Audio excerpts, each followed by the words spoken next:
Oke, bismillahirrahmanirrahim. Assalamualaikum warahmatullahi wabarakatuh. Selamat datang kembali di Conversation Podcast, sebuah podcast tentang e-commerce bersama saya Willy Pujo Hidayat.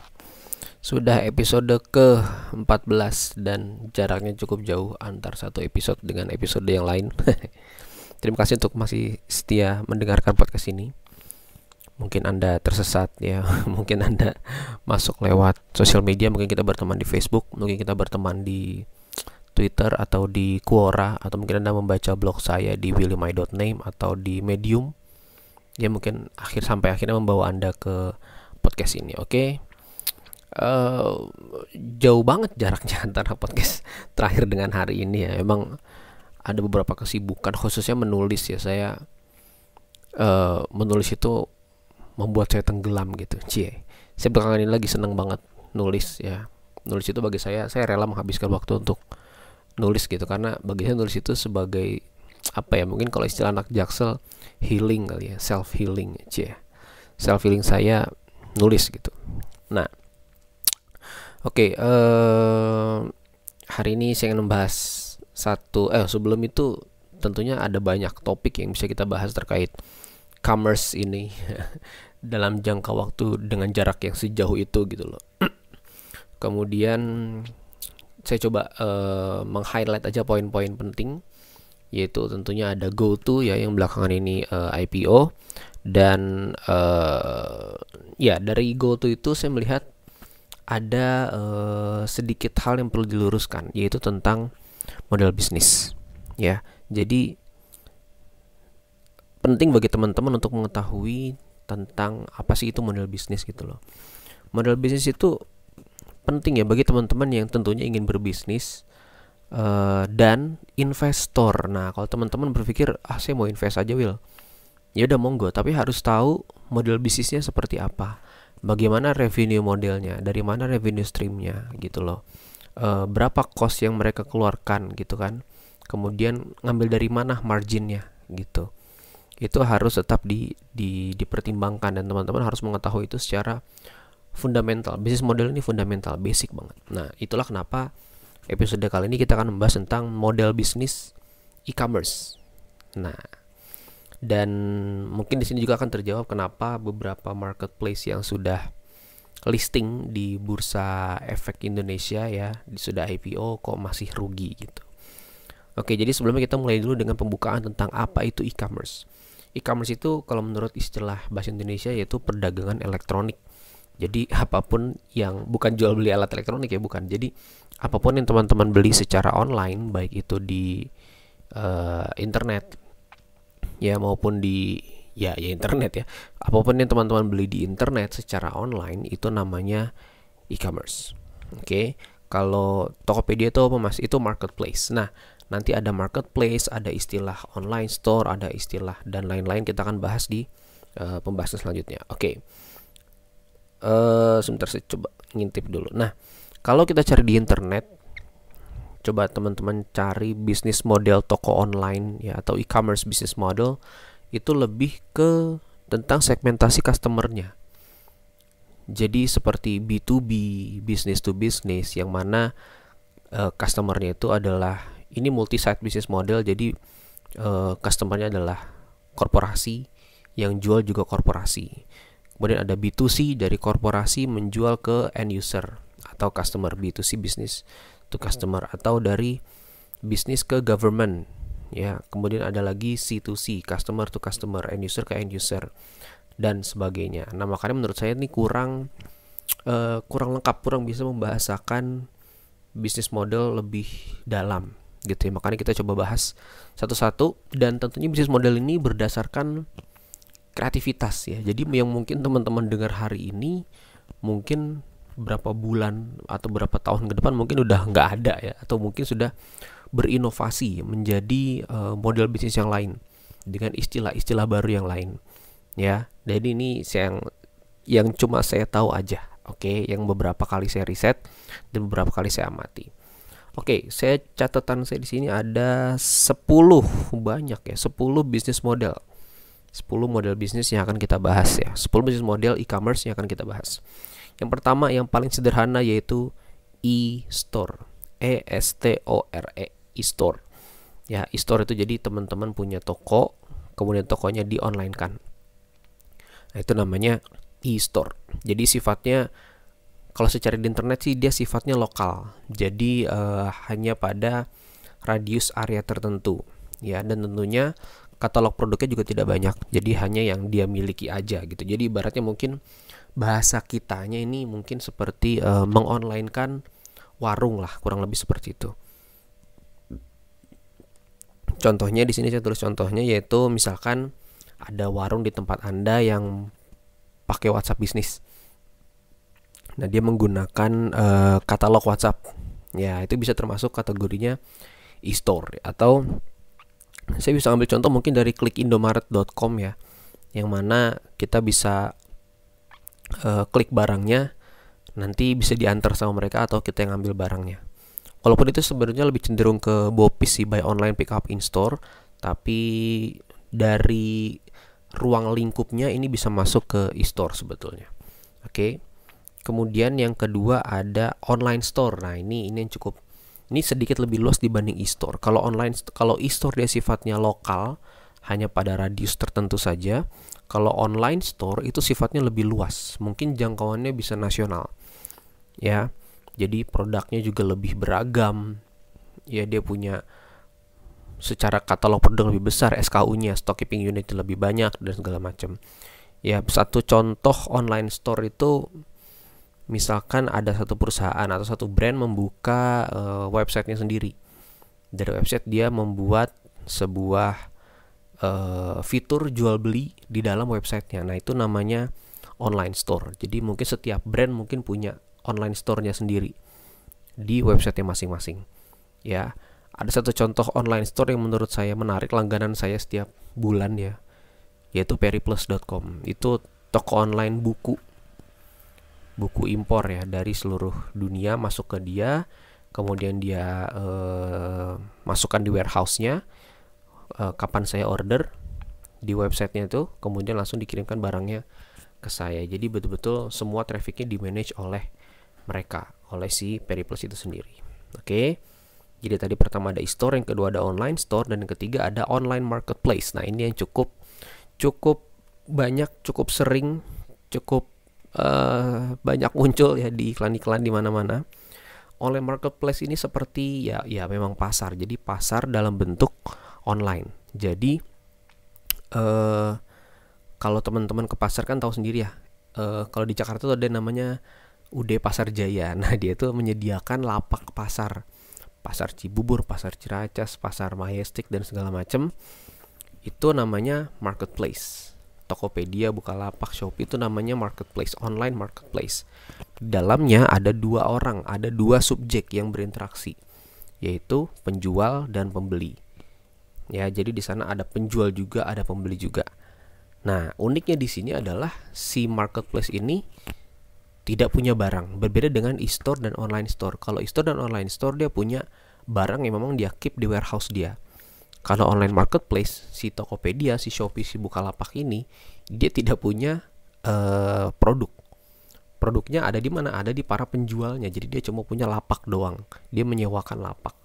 Ya, jadi nah ini penting. Jadi kalau e-store dan online store mendapatkan margin dari selisih harga produk yang dia jual, yang which is mungkin lebih sehat, online marketplace ini mengambil untungnya yaitu dari lapak, dari dari fasilitas lapak yang dia tawarkan. Misalkan Anda bisa aja dapat lapak yang sederhana gitu kan, kemudian nanti mereka akan menawarkan, Bapak mau pakai spanduk nggak Pak biar banyak dilihat orang?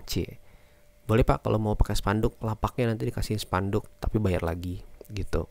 Kemudian Bapak mau nggak nih lapaknya nanti saya bersihin setiap hari? Nah, nanti ada biayanya lagi. Jadi seperti itu. Jadi secara bisnis dia bukan mengambil keuntungan dari menjual produk, tapi dari menjual lapak dan menjual feature. Walaupun kita bisa gratis di situ bisa, cuma feature gratis akan dibatasi ya, dan feature-feature di atas itulah yang mereka mengambil keuntungan darinya. Ada juga nanti beriklan yang namanya top ads ya. Itu juga membuat produk kita dipromosikan oleh Tokopedia, ditaruh di tempat-tempat yang strategis. Nah, mereka itu mendapatkan keuntungan dari situ. Teman-teman bisa nilai sendiri berapa sih margin yang mereka dapatkan dari situ. Ya, cuma setahu saya udah cukup besar. Seingat saya dulu ada biaya langganan per bulan untuk apa namanya premium merchant ya kalau nggak salah, gold merchant. Nah kemudian sekarang diganti menjadi 1% per transaksi kalau nggak salah, saya lupa juga, 1% per transaksi. Ya itu yang pasti lebih menguntungkan Tokopedia dan tentunya lebih sedikit mengganggu cash flow-nya pedagang. Ya memang begitu model bisnisnya gitu loh. Oke. Nah, online marketplace ini cirinya adalah tadi dia barangnya tidak dimiliki oleh platform. Platform hanya menyediakan lapak dan barangnya dikirim oleh dari para penjual. Jadi, teman-teman kalau beli 5 barang di marketplace, kemungkinan besar itu akan datang dari 5 arah yang berbeda ya, dari 5 penjuru. Jadi ada yang packingannya pakai kardus, ada yang packingannya pakai koran, ada yang pakai bubble wrap dan segala macam karena dikelola oleh masing-masing penjual. Nah, berbeda dengan yang satu ini. Tadi kalau ada e-store, online store dan online marketplace. Nah, sekarang ada yang namanya online mall. Nah, apalagi tuh, Will? Online mall itu berbeda dengan marketplace. Kalau marketplace dia tidak bertanggung jawab terhadap produk yang diterima oleh customer. Produk yang diterima oleh customer adalah tanggung jawab dari penjualnya. Ya, kalau online mall, dan kalau online marketplace itu kardusnya macam-macam, pengemasannya macam-macam, ya kan? Kadang alamatnya ditulis, kadang di print, kadang di OS, macam-macam lah pokoknya. Nah, kalau online mall ini cenderung semuanya terintegrasi. Jadi Anda beli barang apapun di satu platform tersebut, maka barang atau platform tersebut akan mengirimkan barangnya dalam satu waktu. Ya, contohnya yaitu adalah Blibli.com. Nah, Blibli itu sebetulnya mall, dia online mall, bukan marketplace. Walaupun kita bisa jualan di sana, yang membedakan yaitu warehouse. Jadi kalau kita, seingat saya ya, mohon dikoreksi, kalau kita mau jualan di Blibli itu kita harus naruh juga produk kita di warehouse mereka. Jadi mereka punya beberapa warehouse, jadi kita nanti store barang kita di warehouse mereka supaya nanti kalau ada order bisa langsung mereka yang kirim. Jadi nanti kardusnya dari kardus blibli.com. Ya, itu menurut saya secara model bisnis yang lebih sehat. Menurut saya secara model bisnis lebih sehat. Oke. Itu tadi online mall. Ya. Ada juga online mall dari Amazon juga termasuknya. Mungkin saya bisa bilang online mall ya. Jadi dia punya sistem yang terintegrasi. Jadi barang apapun yang teman-teman beli akan dikirim dalam satu kardus dari Amazon. Oke. Mungkin lebih ke online store sih, tapi besarnya SKU di dalamnya dan banyak beberapa brand-brand besar, jadi saya mungkin bisa kategorikan itu sebagai online mall. Ya. Kemudian ada social commerce. Nah, ini juga sedikit baru ya. Jadi social commerce ini adalah transaksi yang terjadi di dalam sosial media. Mungkin kita tahu Facebook Marketplace, ya. Marketplace maksudnya marketplace dong. Jadi kalau teman-teman tahu Instagram, itu Instagram punya price tag. Ya, itu bahkan di Indonesia kayaknya belum ada deh. Coba kalau seingat saya kalau di Brazil, di luar negeri itu, di Amerika mungkin juga itu sudah menerapkan check out di aplikasi, check out within app. Jadi teman-teman gak perlu keluar dari Instagram, gak perlu keluar dari Facebook, ya mereka bisa langsung check out di sana, check out di platform sosial media. Itu keren banget. Dan menurut saya mungkin kedepannya akan seperti ini gitu. Social commerce ini akan menjadi booming banget. Ya, apalagi ada TikTok. Mungkin TikTok akan menjalankan juga namanya TikTok commerce ya, social commerce-nya dari TikTok. Oke. Kemudian marketplace juga beberapa kali saya temukan seperti Tokopedia itu membuat timeline ya di aplikasi mereka. Shopee juga semakin mirip dengan social media. Itu menarik sekali menurut saya, inovasi-inovasi yang sangat luar biasa ya. Oke, kita lanjut ke BOPIS. Apa itu BOPIS? BOPIS itu adalah buy online, pick up in store. Jadi teman-teman belinya online, tapi ngambil barangnya ambil sendiri di toko. Contohnya adalah GoFood. Yes, teman-teman beli barang beli makanan di GoFood, tapi bedanya karena GoFood ride hailing dan super app. dia terintegrasi antar satu layanan dengan layanan yang lain, sehingga teman-teman belinya online kemudian dianterin. Jadi itu penggabungan dua model bisnis, bukan dua model bisnis ya, dua pelayanan. Itu pelayanan pesan makanan dan yang kedua antar makanan. Nah, beda dengan KFC misalnya. Kalau KFC kan dia punya layanan delivery. Nah, itu termasuknya mungkin e-store. Ya, jadi KFC dia punya kurir sendiri. Jadi kalau ada barang makanan dipesan, kurirnya yang datang, kurirnya ngambil barang dari tokonya, diantar dari tokonya ke rumah Anda. Beda sama Bopis ini. Kalau Bopis ini Anda pesannya entah di mana, ya dari GoFood misalkan atau dari GrabFood dan segala macam. Kemudian nanti ada orang yang akan mengambil barangnya di sana. Gitu ya. Jadi buy online, pick up in store. Di Indomaret juga, klik Indomaret. Sorry, saya ngefans banget sama Indomaret karena dekat rumah saya Indomaret ya. Jadi saya pernah nanya ke tukang Indomaretnya, ke mbak kasir Indomaretnya, kata dia, Bapak bisa pesannya di website, di klikindomaret.com atau aplikasinya, kemudian nanti ambil barangnya di sini. Jadi Bapak kesini datang tinggal ngambil barang aja. Wah, itu namanya Bopis ya, buy online, pick up in store. Oke, kemudian ini semakin advance model bisnisnya. Yang ketujuh ada e-commerce enabler. Nah, ini menarik.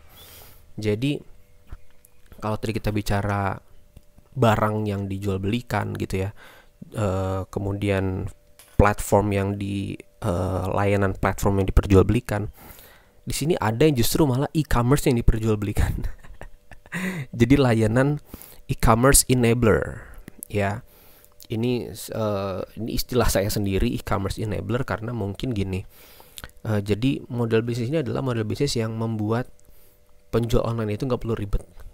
Nggak perlu ribet packing barang, nggak perlu ribet naruh barangnya ini ada di mana, nggak perlu ribet ini nanti janjian sama kurir nganternya gimana, jemputnya gimana, dan segala macam. E-commerce enabler ini adalah ya cukup bisa membantu teman-teman yang mungkin single fighter ya, jualan sendirian tapi punya barang. Nah, itu barangnya bisa dititipkan ke mereka, nanti mereka yang akan mengelola semuanya. Contohnya di sini adalah saya bisa sebut yaitu Circlo.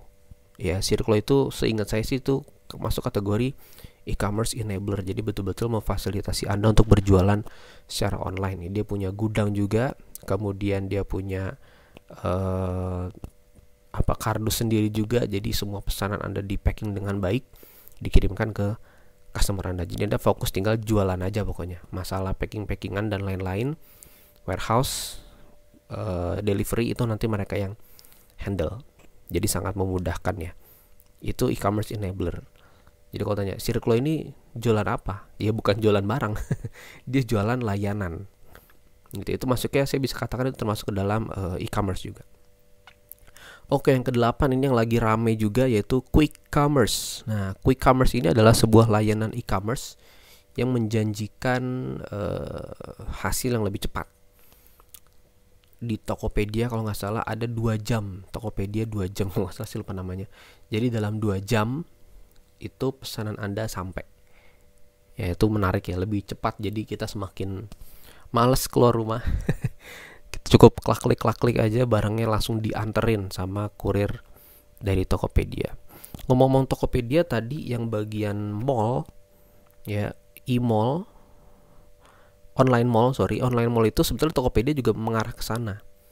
Dia ada yang namanya fitur dilayani Tokopedia. Kardusnya warna hijau. Nah, itu sebetulnya dia mulai masuk ke sana untuk menciptakan sebuah ekosistem yang terintegrasi seperti blibli.com. Ya, walaupun saya kurang tahu mungkin bagaimana performanya, mungkin kita bisa lihat di IPO-nya laporannya ya. Nanti kita coba lihat bareng-bareng. Oke. Sorry, tadi balik ke quick commerce.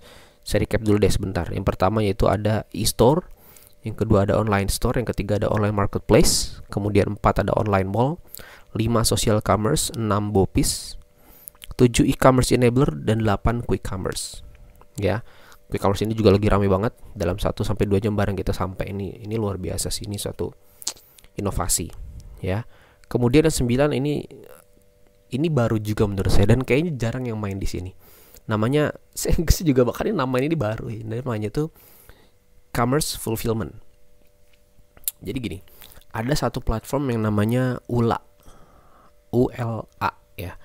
Itu alih-alih dia menjual produk ke end user, mungkin seperti kita pengguna barangnya, mereka justru mensuplai barang ke retailer seperti warung, seperti toko-toko, agen-agen gitu, yang mana selama ini kan kalau kita punya warung itu ada beberapa barang masuk itu datang dari beberapa seller yang berbeda. Oh, ini seller dari Aqua, oh ini seller dari Beng Beng, ini seller dari apalagi dari Cimory, ini seller dari ini, seller dari itu, semacam-macam pokoknya.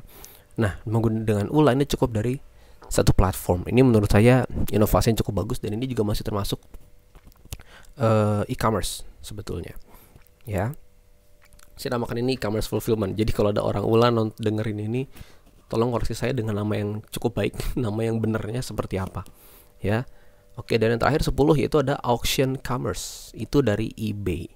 Saya belum pernah pakai eBay, jadi kurang paham gambarnya seperti apa. Cuma kalau saya baca di internet sih itu seperti bidding ya. Jadi kita seperti nawar gitu. Cuma tadi saya mampir ke sana, saya coba mau check out. Kayaknya nggak jauh beda dengan website lain ya, online store lain. Cuma bedanya dia ada seperti pembelian grosir. Jadi kalau teman-teman beli lebih banyak, maka harganya lebih murah. Mungkin seperti Alibaba gitu kali ya. Jadi kalau teman-teman beli lebih banyak, maka akan lebih murah harganya. Oke. Jadi itu tadi 10 model bisnis e-commerce ya. Jadi teman-teman cari tahu apa, teman-teman sudah tahu model bisnisnya seperti apa. Teman-teman juga tahu revenue streamnya dari mana. So mungkin teman-teman bisa berkreasi ya, yang punya toko online bisa punya ide lagi. Wah, saya mau benchmarking kemana nih? Mau benchmarking ke Blibli supaya jadi mall online, atau benchmarking ke Bopis seperti GoFood misalkan, atau mau benchmarking ke e-commerce enabler atau quick commerce atau bahkan e-store ya, baru memulai tokonya di online kan, itu boleh aja. Jadi bisa dapat inspirasi dari sini. Dan lagi mungkin beberapa bulan atau beberapa tahun ke depan ini akan bertambah lagi ya. Jadi inovasi-inovasi yang muncul ini akan sangat banyak, khususnya inovasi model bisnis. Ya. Jadi coba kita lihat sudah berapa menit.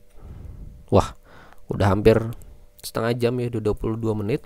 Jadi mungkin itu aja dari saya. Terima kasih sudah mendengarkan podcast ini. Semoga bermanfaat. Jangan lupa share kalau Anda merasa podcast ini bermanfaat. Oke, terima kasih. Assalamualaikum warahmatullahi wabarakatuh.